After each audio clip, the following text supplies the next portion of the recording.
السلام علیکم ورحمۃ اللہ وبرکاتہ۔ اعوذ باللہ من الشیطان الرجیم، بسم اللہ الرحمن الرحیم۔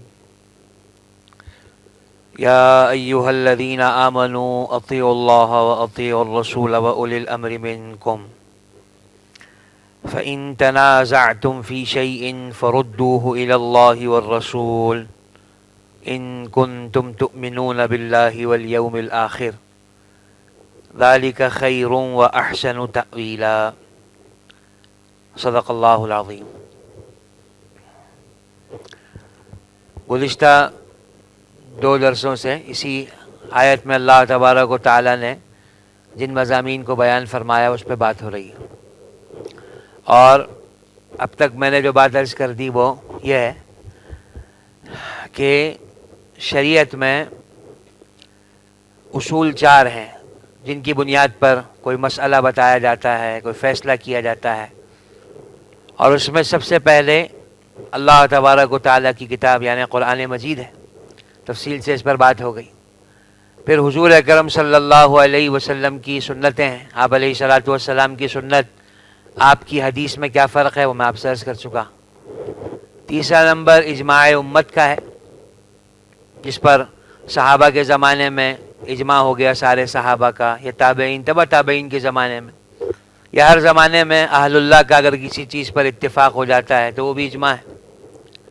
اور چوتھا نمبر قیاس ہے، اور یہ بھی میں نے آپ سے عرض کیا تھا کہ قیاس کوئی ایسی گھناؤنی بری چیز نہیں ہے جس کو اس طرح گھناؤنا برا کر کے پیش کیا جاتا ہے، بلکہ اللہ کے رسول صلی اللہ علیہ وسلم نے حضرت معاذ ابن جبل رضی اللہ تعالیٰ عنہ کی تعریف کی اس بات پر، جب ان کو وہ سارا قصہ میں آپ کو سنا چکا، جب آپ یمن تشریف لے جا رہے تھے حضرت معاذ رضی اللہ تعالیٰ عنہ، آپ علیہ الصلاۃ والسلام نے ان سے پوچھا کہ تمہارے سامنے کوئی فیصلہ آئے گا کیا کرو گے؟ کہ اللہ کی کتاب سے فیصلہ کروں گا۔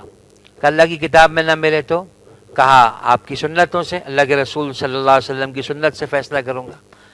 یہ بھی نہ ملے تو کیا کرو گے؟ کہ جی اجتہاد کروں گا اپنی رائے سے، اور کوئی اس میں کمی کوتاہی نہیں کروں گا۔ آپ علیہ الصلاۃ والسلام نے اس پر خوشی کا اظہار فرمایا، ان کے سینے پر خوشی سے اپنا ہاتھ مارا اور ارشاد فرمایا کہ ساری تعریفیں اس اللہ کے لیے جس نے اللہ کے رسول صلی اللہ علیہ وسلم کے قاصد کو اس بات کی توفیق دی جس سے اللہ کے رسول صلی اللہ علیہ وسلم خوش ہوتے۔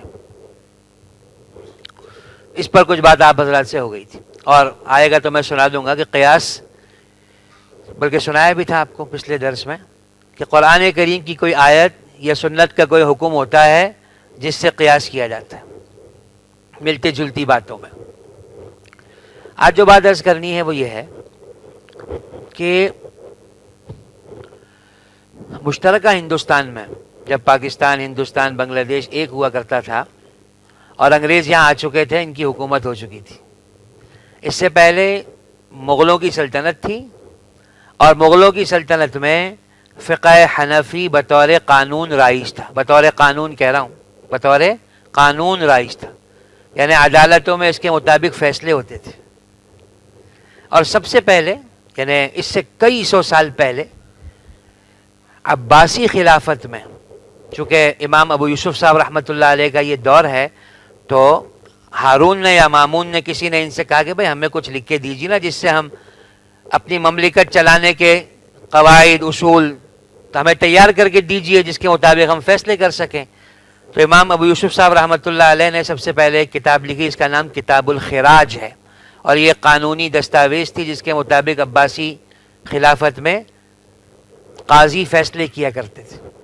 مغلوں میں بھی ایسا ہی تھا یہاں، اور آپ کو میں نے سنایا کہ ان بادشاہوں میں اورنگزیب عالمگیر رحمۃ اللہ علیہ مشہور اہل علم بادشاہ گزرے ہیں، اللہ والے تھے، ان کی معاونت سے، اور وہ بھی اس شورا کے حصہ تھے جنہوں نے مل کر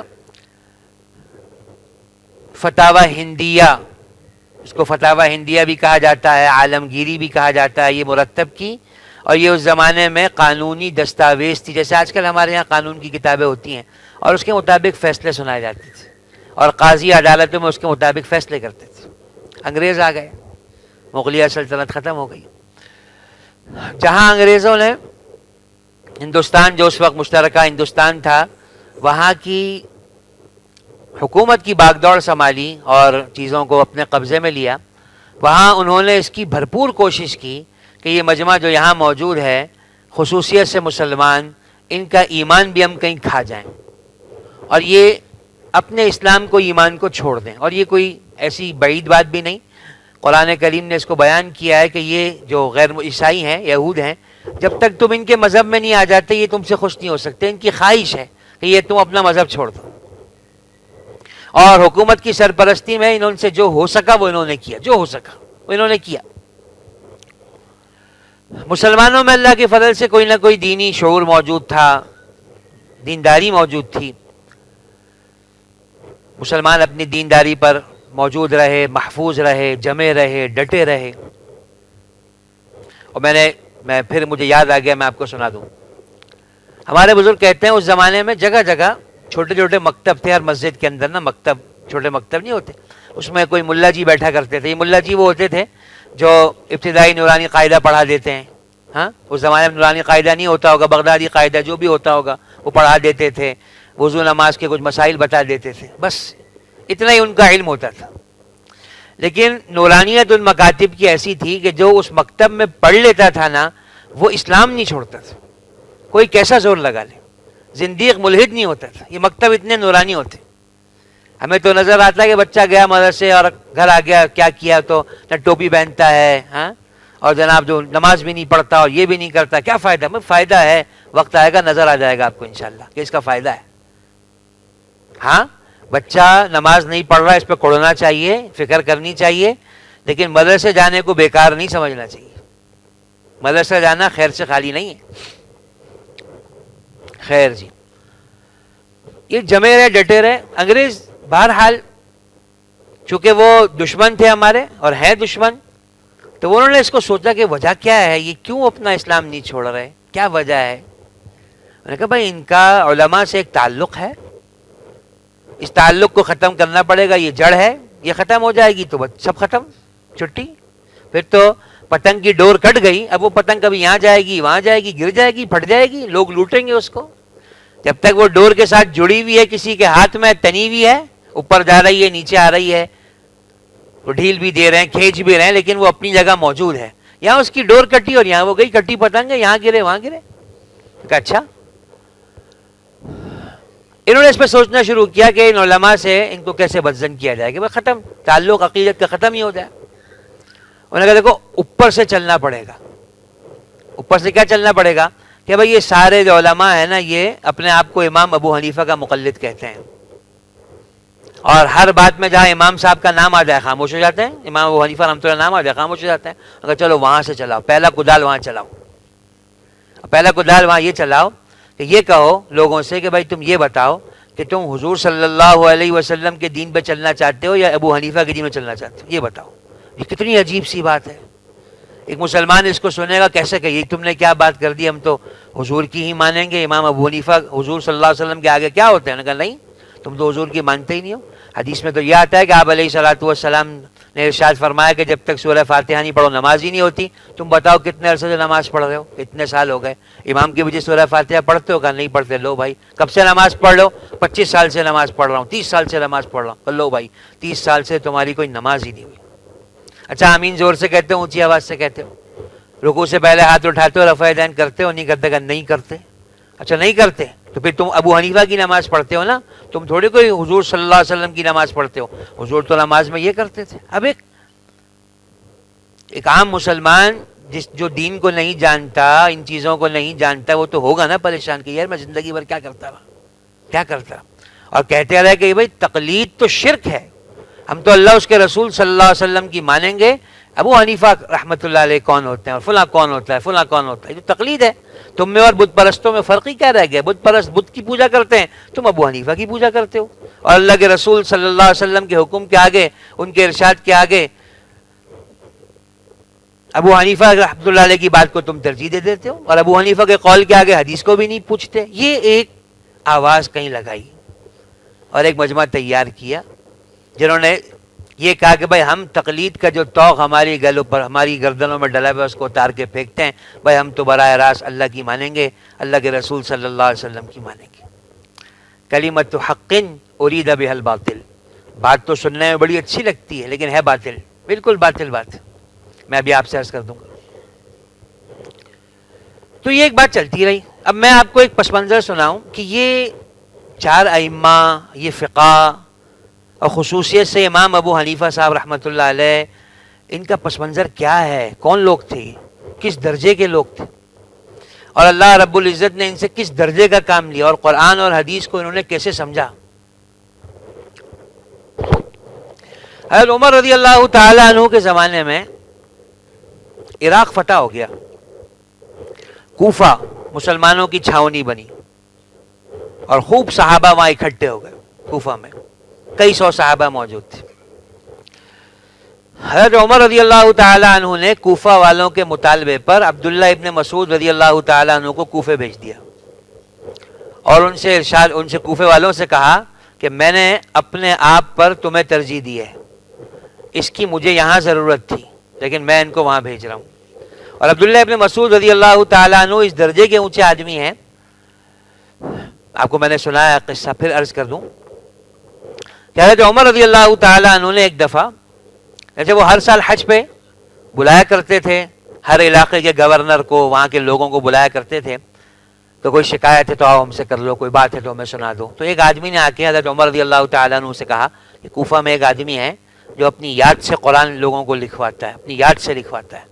حضرت عمر رضی اللہ تعالیٰ عنہ ناراض ہو گئے، کون ہے؟ تو انہوں نے کہا عبداللہ ابن مسعود. آپ کا غصہ ٹھنڈا ہو گیا، کہا ان کو حق ہے، وہ اپنی یادداشت سے لکھوا سکتے ہیں، ان کے علاوہ کسی کو حق نہیں، وہ لکھوا سکتے ہیں. اور پھر ارشاد فرمایا کہ ایک دفعہ رات کا موقع تھا، عشاء کی نماز کے بعد اللہ کے رسول صلی اللہ علیہ وسلم اور ابو بکر صدیق رضی اللہ تعالیٰ عنہما مسلمانوں کے معاملے میں مشورہ کر رہے تھے. میں بھی ساتھ تھا، تواضعاً کا میں بھی ساتھ تھا، ورنہ وہ بھی آپ علیہ الصلوۃ والسلام کے مشیر تھے اور آپ ان دونوں سے مشورہ کر رہے تھے. لیکن تواضعاً حضرت عمر رضی اللہ عنہ نے کہا کہ یہ دونوں بڑے جو مشورہ کر رہے تھے میں بھی ساتھ ہی تھا، میں بھی ساتھ تھا. تو کہا مسجد، ہم جب حضور صلی اللہ علیہ وسلم کے گھر سے باہر نکلنے لگے، آپ ہمیں دروازے تک چھوڑنے کے لیے آئے، تو دیکھا مسجد میں ایک آدمی نماز میں تلاوت کر رہا ہے. آپ علیہ الصلوۃ والسلام نے ارشاد فرمایا جو اس طرح قرآن پڑھنا چاہے جیسے قرآن اترا ہے تو ایسے پڑھے جیسے یہ پڑھ رہے ہیں. وہ عبداللہ ابن مسعود رضی اللہ تعالیٰ عنہ تھے. اس درجے کے عبداللہ رضی اللہ تعالیٰ عنہ آدمی ہیں. اور کوفہ پہنچ کے عبداللہ ابن مسعود رضی اللہ تعالیٰ عنہ نے، جیسے صحابہ کا مزاج تھا، وہ علمی نشستیں لگائیں، آپ علیہ الصلوۃ والسلام احادیث سنانا شروع کی، مسائل سنانا شروع کیے.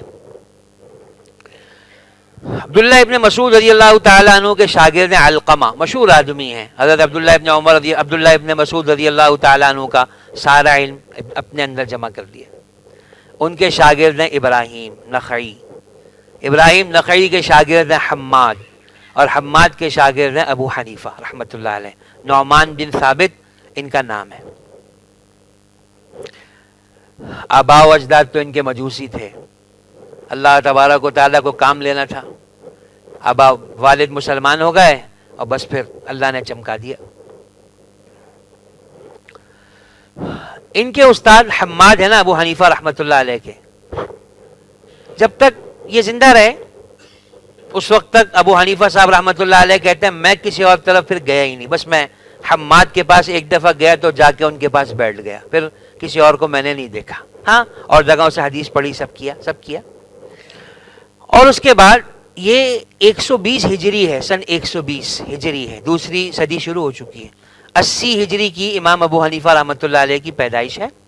120 ہجری میں حماد کا انتقال ہو گیا اور 150 ہجری میں امام ابو حنیفہ رحمۃ اللہ علیہ کا انتقال ہوا. تو گویا 30 سال ملے امام ابو حنیفہ صاحب رحمۃ اللہ علیہ کو، جس میں بیٹھ کر انہوں نے فقہی مسائل لوگوں کو بتائے ہیں اور سکھائے ہیں. 30 سال ملے. ان 30 سالوں میں امام ابو حنیفہ رحمۃ اللہ علیہ نے کیا.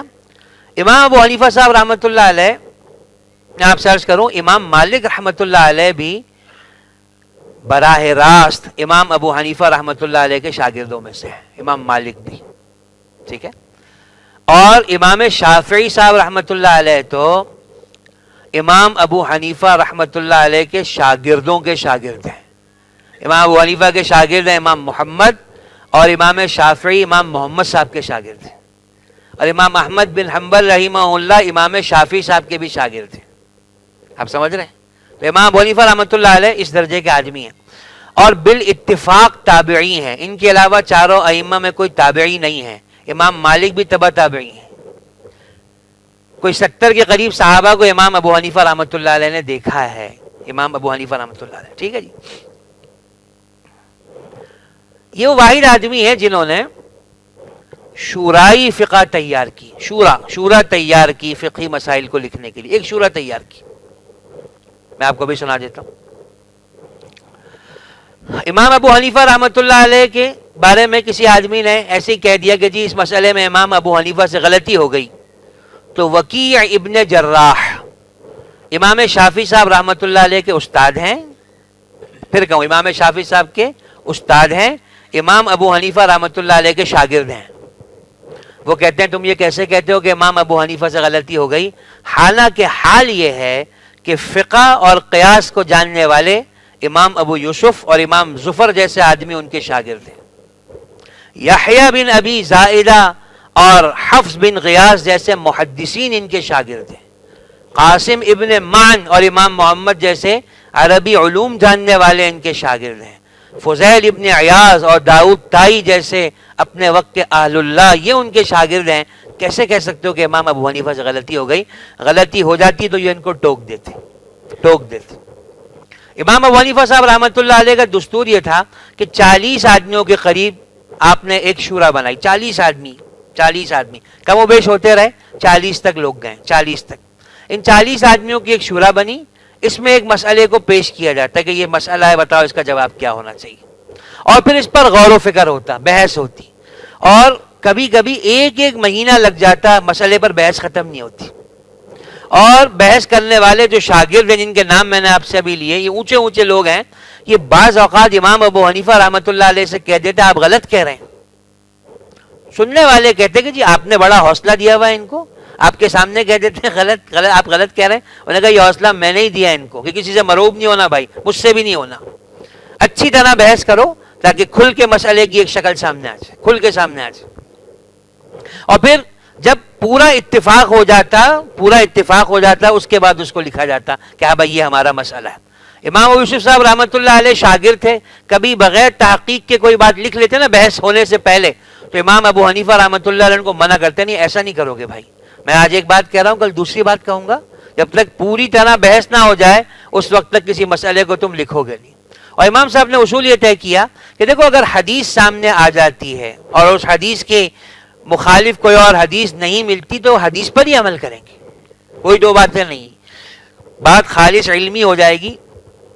مطلب میں آپ کو سناتا کہ سینکڑوں جگہ ایسی ہیں جہاں احناف نے عقل کو چھوڑا ہے صرف اس بنیاد پر کہ حدیث اس کے خلاف موجود ہے, حدیث پر عمل کیا جائے گا. ایک مثال میں آپ کو دے دیتا ہوں. شریعت نے مسئلہ بیان کیا کہ اگر تم نماز پڑھ رہے ہو, تمہارا وضو ٹوٹ جاتا ہے, تو فوراً اگر تم نماز سے نکل گئے فوراً, تو تمہیں اس بات کی اجازت ہے کہ تم وضو کر کے آؤ اور پھر وہیں سے نماز شروع کرو جہاں سے تم نماز کیا کی تھی, چھوڑی تھی. اس کو بنا کہتے ہیں, بنا شرائط ہے اس کی. اب دیکھو نا, نماز ٹوٹی ہے, وضو ٹوٹا ہے, ہوا نکلی ہے, جو بھی ہوا ہے, ٹھیک ہے. اب آدمی چل کے لامحالہ گیا ہے, چلا ہے, پھرا ہے, سب کیا ہے, پھر وضو بھی کیا ہے, دوبارہ آیا ہے, اپنی جگہ پہ آ کے نماز پڑھ رہا ہے. سارے ہزار امام شافعی صاحب وغیرہ کہتے ہیں بھائی نماز اس کو بنا کی اجازت نہیں ہوگی, اتنا چل کر گیا, عمل کثیر پایا گیا, دوبارہ نماز پڑھے گا. احناف کہتے ہیں بھائی حدیث موجود ہے کہ جس کو نماز کے اندر قیا آ جائے, نکسیر پھوٹ جائے, کوئی اور مسئلہ ہو جائے, فَلْيَنْصَرِفْ وَلْيَبْنِ عَلَىٰ صَلَاتِهِ مَا لَمْ يَتَكَلَّمْ, جائے اور جہاں سے اس نے نماز چھوڑی تھی وہیں سے بنا کر لے. بھائی حدیث میں آگے تم خاموش, اب کوئی بات نہیں کریں گے. اور حدیث میں اگر کوئی بات نہیں ملتی تو صحابہ کے اقوال کو دیکھیں گے. صحابہ کے اقوال میں اگر کوئی بات مل گئی اس پر عمل کریں گے. جب تک صحابی کا قول نہیں ملتا اس وقت تک اپنے دماغ کی طرف نہیں جائیں گے بھائی, پہلے صحابہ کو دیکھیں گے صحابہ نے کیا کیا. یہ امام ابو حنیفہ صاحب رحمۃ اللہ علیہ کا انداز رہا. تو یوں فقہ مرتب کیے. اور تقریباً ایک روایت کے مطابق 12-12.5 لاکھ مسائل لکھے ہیں بیٹھ کے حضرات نے ان 30 سالوں میں، ورنہ 5-5.5 لاکھ مسائل تو لکھے ہی لکھے ہیں. آپ سمجھ رہے ہیں، 5-5.5 لاکھ مسائل لکھے.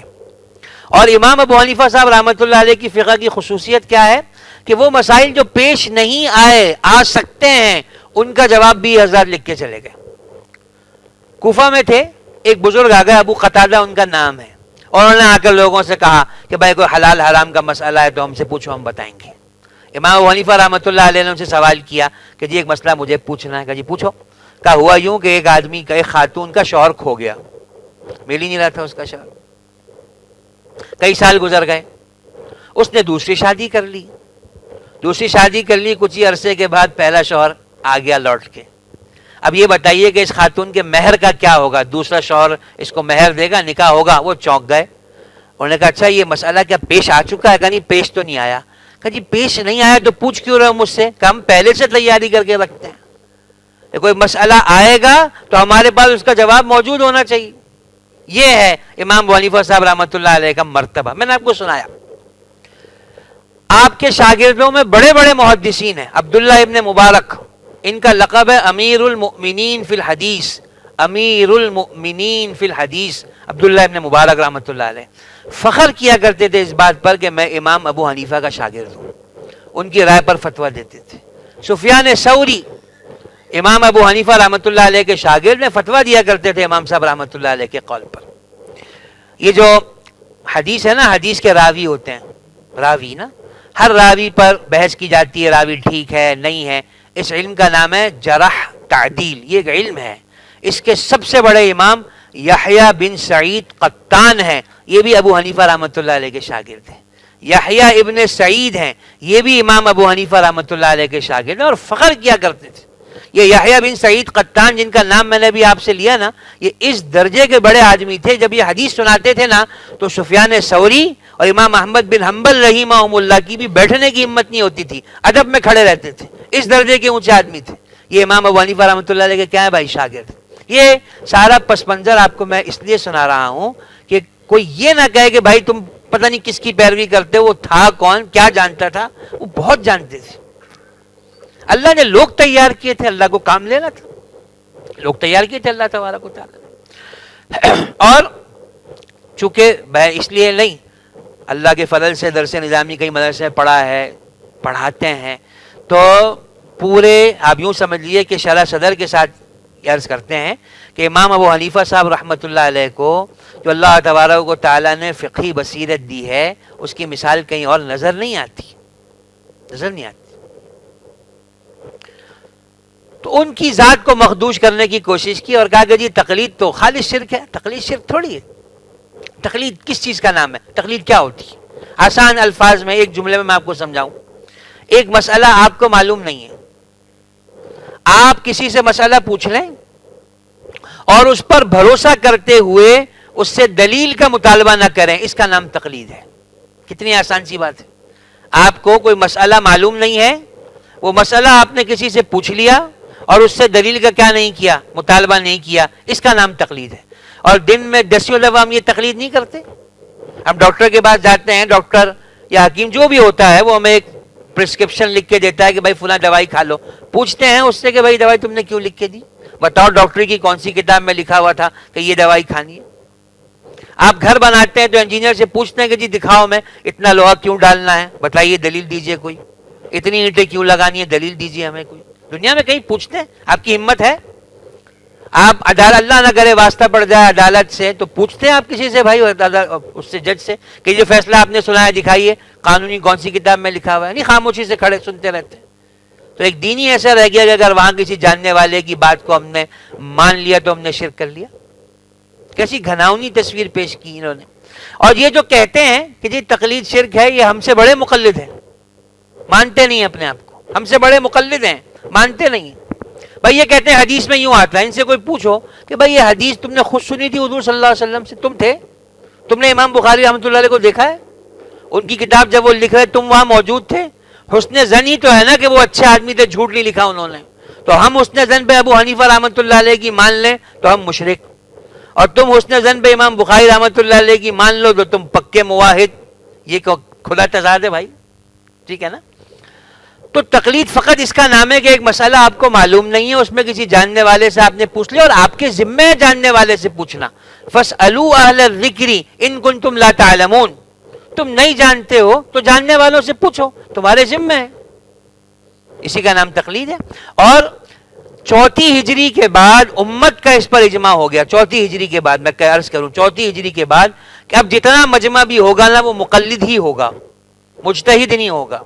ان چاروں میں سے کسی ایک کی پیروی کرنی ہوگی.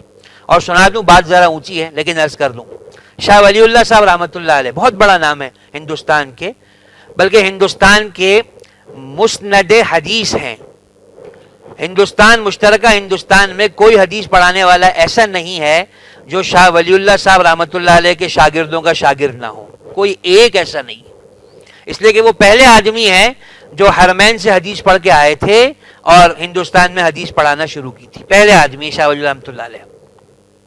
وہ اپنے بارے میں لکھتے ہیں، اونچی بات ہے. پھر عرض کروں کہ مجھے خواب میں یا کسی بھی ذریعے سے اللہ کے رسول صلی اللہ علیہ وسلم نے اس کا پابند کیا کہ بھائی تمہیں بھی تقلید ہی کرنی ہوگی، تقلید ہی ہوگی، اس کے بغیر گزارا نہیں. مختصر آسان الفاظ میں نے آپ کو سنایا. کیوں تقلید ضروری ہے؟ اچھا، تقلید میں پھر ایک ہی آدمی کی تقلید کیوں؟ آزاد چھوڑ دو نا. کبھی امام شافعی صاحب رحمۃ اللہ علیہ کے مذہب پہ عمل کر لیں، کبھی امام مالک رحمۃ اللہ علیہ کے مذہب پہ عمل کر لیں ایسا. کہ نہیں بھائی، پھر یہ شریعت پہ چلنا نہ رہا، پھر تو یہ نفس کی پیروی ہو گئی. ہم تو دین کے معاملے میں بہت کمزور لوگ ہیں. میں آپ کو مثال سے سمجھا دیتا ہوں. بدن سے خون نکل گیا بدن سے. آپ میری بات سمجھ رہے ہیں؟ بدن سے خون نکل گیا. امام ابو حنیفہ صاحب رحمۃ اللہ علیہ کہتے ہیں وضو ٹوٹ گیا. امام شافعی صاحب کہتے ہیں وضو نہیں ٹوٹا. ٹھیک ہے. عورت کو چھو لیا، امام ابو حنیفہ رحمۃ اللہ علیہ کہتے ہیں وضو نہیں ٹوٹا، امام شافعی صاحب کہتے ہیں وضو ٹوٹ گیا عورت کو چھونے سے. اب ایک آدمی کے بدن سے خون نکلے اور وہ کہے میں تو اس مسئلے میں امام شافعی صاحب کی مانتا ہوں، بھائی میرا وضو تو نہیں ٹوٹا. اور عورت کو ہاتھ لگائے تو کہے میں اس مسئلے میں امام ابو حنیفہ کی مانتا ہوں، میرا وضو نہیں ٹوٹا.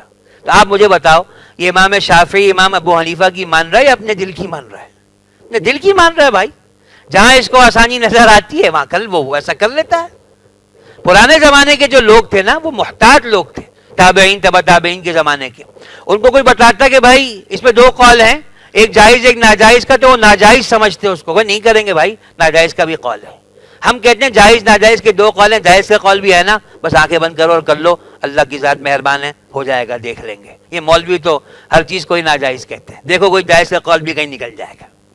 تو اس لیے کہا کہ کہیں ایسا نہ ہو جائے کہ تم اپنے نفس کی پیروی کرنے لگو. ایک کھوٹے سے بن جاؤ بھائی، ایک کھوٹے سے بن جاؤ اور جیسا وہ کہیں ویسا کرتے جاؤ. اور اس میں آسانی ہے، اس میں عافیت ہے. حدیث میں آتا ہے بھائی اگر مفتی صاحب غلط فتویٰ دے بھی دیں نا تو اس کا وبال مفتی صاحب کے ذمہ ہے. آپ آزاد ہو گئے، آپ سے بال سوال نہیں ہے، آپ نے اپنا کام پورا کیا. ہاں پوچھنا انہی سے چاہیے بلکہ خصوصیت سے. یہ جو طلاق کے مسائل ہوتے ہیں یا آج کل جو نئی خرید اور فروخت کے مسائل ہیں، یہ تو انہی سے پوچھنا چاہیے بھائی جو کسی دارالافتاء میں بیٹھے ہو. ہم جیسے لوگوں سے یہ مسائل نہیں پوچھنے چاہیے. پکے ٹھکے ہوئے لوگ ہوں، کئی سال ان کو گزر چکے ہوں، ان سے پوچھنا چاہیے، پھر جیسا وہ کہے ویسا کر لینا چاہیے. تو یہ ہے تقلید. اور اس کا حکم اس آیت کے اندر دیا گیا. میں بھی آپ کو پڑھ کے سنا دیتا ہوں کہ اللہ تبارک و تعالیٰ نے کہا ہے کہ تمہیں اگر کہیں اختلاف ہوگا تو تمہیں پھر اہل علم کی سننی ہوگی، اور اہل علم جیسا کہیں گے ویسے تمہیں کرنا ہوگا. اور اس کا طریقہ ہوتا ہے. آج کل کے زمانے میں اس کا طریقہ کیا ہے؟ سوال لکھا جاتا ہے، اس کو استفتاء کہا جاتا ہے. سوال لکھنے میں بڑی احتیاطیں، جھوٹ نہ ہو، مسئلے کی پوری شکل واضح ہو، بد دیانتی نہ ہو مسئلے کے پوچھنے میں، دیانت کی بنیاد پر پوچھا جا رہا ہو، مسئلہ اپنی ذاتی غرض حاصل کرنے کے لیے نہ پوچھا جا رہا ہو، شریعت کے مسئلے پر عمل کرنے کے لیے پوچھا جا رہا ہو. یہ بڑی اہم بات ہے. اپنی ذاتی غرض، میری ذاتی غرض پوری ہو جائے اس کے لیے مسئلہ نہیں پوچھنا، میں شریعت پہ عمل کر لوں اس لیے مسئلہ پوچھنا ہے، اور پھر جیسا وہ کہیں ویسا کر لینا. تو یہ کچھ خلاصہ آپ حضرات کے سامنے میں نے عرض کیا. اور یہ 4 بنیادی دلائل تھے، قرآن، حدیث، اجماع، سنت، قیاس. اور قرآن سنت اجماع اور قیاس، اور ہم جو فقہ پر عمل کرتے ہیں نا، یہ فقہ ان چاروں چیز کے مجموعے کا نام ہے، کوئی الگ سے چیز نہیں ہے۔ فقہ قرآن سے ثابت ہے، قرآن سے مسائل بتایا جاتی ہے فقہ میں، سنت سے بتائے جاتے ہیں، اجماع سے بتایا جاتا ہے، قیاس سے بتایا جاتا ہے، اور قیاس قرآن اور حدیث ہی کے ذریعے سے ایک حکم کو دوسرے حکم پر قیاس کیا جاتا ہے۔ یہ ہے جو اللہ تبارک و تعالیٰ نے اس آیت میں بتایا۔ ترجمہ دیکھ لیتے ہیں۔ یا ایھا الذین آمنوا اطیعوا اللہ واطیعوا الرسول، اے ایمان والو، چاہے تم حکمران ہو، چاہے تم محکوم ہو، رعایا ہو، اللہ اس کے رسول صلی اللہ علیہ وسلم کا کہا تم مانو گے۔ اطیعوا اللہ، اللہ کا کہا بھی مانو گے، واطیعوا الرسول، اور اللہ کے رسول صلی اللہ علیہ وسلم کا کہا بھی مانو گے۔ وَأُولِي الْأَمْرِ مِنْكُمْ، اور اگر تم محکوم ہو تو جو تمہارے حاکم ہیں ان کا کہا بھی تم مانو گے۔ کون ہے حاکم؟ دو رائے ہیں اس میں، علماء ہیں اور یا حکمران ہیں، دونوں باتیں ٹھیک ہیں۔ جس زمانے میں یہ آیت اتری اس زمانے میں اللہ کے رسول صلی اللہ علیہ وسلم حاکم بھی تھے اور سب سے بڑے عالم بھی تھے۔ آپ کے بعد جو خلیفہ بنتا تھا وہ حاکم بھی ہوتا تھا اور سب سے بڑا عالم بھی ہوتا تھا، تو یہ کوئی الگ الگ باتیں نہیں تھیں۔ اولی الامر وہی ہوتے تھے جن کو علم بھی ہوا کرتا تھا۔ پھر جب حکومت سے علم رخصت ہو گیا تو پھر اب بعض والوں کی رائے یہ ہوئی کہ اولی الامر سے مراد علماء ہیں، جیسا آگے آ رہا ہے کہ حکمرانوں کو بھی علماء کی بات ماننی پڑے گی اگر وہ شریعت کے مطابق بتائیں گے تو۔ اب وہ احکام جن میں تمہارا اور حکمرانوں کا اس پر اتفاق ہے کہ جی یہ اللہ اس کے رسول صلی اللہ علیہ وسلم کے حکم کے خلاف نہیں ہے، اس میں تو اطاعت ہونی ہی ہے، لیکن اگر اختلاف ہو جائے، تم کہو کہ تم حکمران جو حکم دے رہے ہیں وہ شریعت کے خلاف ہے، اور حکمران کہیں نہیں شریعت کے مطابق ہم حکم دے رہے ہیں، اب کیا کرنا؟ فَإِن تَنَازَعْتُمْ فِي شَيْءٍ، اگر کسی چیز میں اختلاف ہو جائے تمہارا کہ یہ حکم شریعت کے مطابق ہے یا نہیں ہے، فَرُدُّوهُ إِلَى اللَّهِ وَالرَّسُولِ، تو اللہ کے رسول صلی اللہ علیہ وسلم کی زندگی میں تو خود اللہ کے رسول صلی اللہ علیہ وسلم سے ہی پوچھ لینا، اور ان کی بات جو علماء ہیں، ائمہ ہیں، ان سے پوچھ لینا، مسئلہ ان کے حوالے کر دینا، پھر وہ قرآن اور سنت کی روشنی میں جیسا جواب دے دیں اس پر حکمران بھی عمل کر لیں، تم بھی عمل کر لینا۔ فَرُدُّوهُ إِلَى اللَّهِ وَالرَّسُولِ، پھر اس مسئلے کو اللہ اس کے رسول صلی اللہ علیہ وسلم کے حوالے کر دینا، یعنی قرآن اور سنت کے علماء کے ذریعے سے ان سے پوچھ لینا، پھر وہ جو جواب دیں اس پر عمل کرنا سب کے ذمہ ہے۔ ان کنتم تؤمنون باللہ والیوم الآخر، اگر تم اللہ اور قیامت پر ایمان رکھتے ہو تو تمہیں ایسا ہی کرنا پڑے گا، ورنہ قیامت کے دن اللہ کے یہاں تمہاری باس پرس ہو جائے گی، اور اگر تم ایسا کر لو گے تو ذالک خیر، دنیا میں بھی یہ بہت بہتر ہے، وَأَحْسَنُ تَأْوِيلًا، اور انجام کے اعتبار سے، آخرت کے اعتبار سے بھی یہ بہت اچھا ہے۔ اللہ تبارک و تعالی جو کہا گیا سنا گیا اس پہ ہم سب کو عمل کی توفیق نصیب فرما۔ اللہم انت السلام ومنک السلام تبارکت یا ذا الجلال والاکرام۔ اللہم صلی علی سیدنا مولانا محمد صلی اللہ علیہ وسلم عبدک ورسولک، اعنا علی ذکرک و شکرک و حسن عبادتک۔ ہمارے میرے استاد ہیں مفتی عاصم ذکی صاحب، شدید علیل ہیں، اسپتال میں ایڈمٹ ہیں، دعا کرنے اللہ تبارک و تعالیٰ ان کو بہت صحت تندرستی نصیب فرما۔ ہمارے سارے اکابر کو، ہمارے علماء کو، اساتذہ کو اللہ تبارک و تعالیٰ عافیت والی طویل عمر نصیب فرما۔